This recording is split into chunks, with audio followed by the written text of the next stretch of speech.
ഒരു വീട് വെഞ്ചരിപ്പിന് പോയ കാര്യം ഉറപ്പാണ്. നല്ല കൊട്ടാരം പോലത്തെ വീട്, ഇത്ര മനോഹരമാണ്. ഇതിൻ്റെ അകത്ത് കയറി കഴിഞ്ഞാൽ നമ്മളിങ്ങനെ നോക്കിയൊക്കെ നിന്നു പോകും. അതുപോലെ മനോഹരമാണ്. ഒരുപാട് ആളുകളൊക്കെ വന്നിട്ടുണ്ട്. വെഞ്ചരിപ്പിൻ്റെ സമയമായി, തിരിയൊക്കെ കത്തിച്ചു. പക്ഷേ ഒരു പ്രധാനപ്പെട്ട ഒരു കാര്യം മാത്രം മിസ്സിംഗ് ആണ്. പെട്ടെന്ന് എല്ലാവരും ഓടുകയാണ്. അയൽക്കത്തെ വീട്ടിലേക്ക് ഓടി.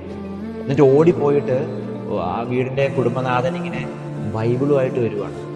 ഒരു കീറിപ്പറഞ്ഞ ഒരു പഴയ ബൈബിൾ മാത്രമില്ല, ബാക്കി എല്ലാം ഉണ്ട്. എല്ലാം മനോഹരമാണ്, എല്ലാം സൂപ്പറാക്കി.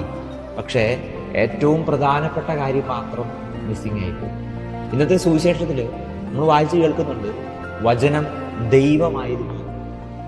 നീ കൂടെ സൂക്ഷിക്കുന്ന ഈ കീറിപ്പറഞ്ഞ പൊടി പിടിച്ചും അതിന് മുകളിൽ പല സാധനം കയറ്റി വെച്ചും ബില്ലും പൈസയൊക്കെ സൂക്ഷിക്കാനൊക്കെ ഉപയോഗിക്കുന്ന വളരെ വൃത്തിഹീനമായിട്ട് അലക്ഷ്യമായിട്ടൊക്കെ നീ ഇങ്ങനെ തള്ളി മാറ്റി വയ്ക്കുന്ന ഈ ഒരു പുസ്തകമുണ്ടല്ലോ, ഇത് വെറും പുസ്തകമല്ല, ഇതൊരു പുസ്തകമേ അല്ല, ഇതൊരു വ്യക്തിയാണ്.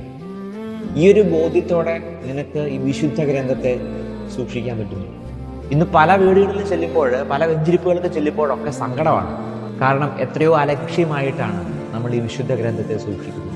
കത്തോലിക്കാ സഭയുടെ മതബോധന ഗ്രന്ഥം നമ്മെ പഠിപ്പിക്കുന്നുണ്ട്, വിശുദ്ധ കുർബാനയും വിശുദ്ധ ഗ്രന്ഥവും തുല്യ പ്രാധാന്യത്തോടെ നമ്മൾ കാണേണ്ടതാണ്.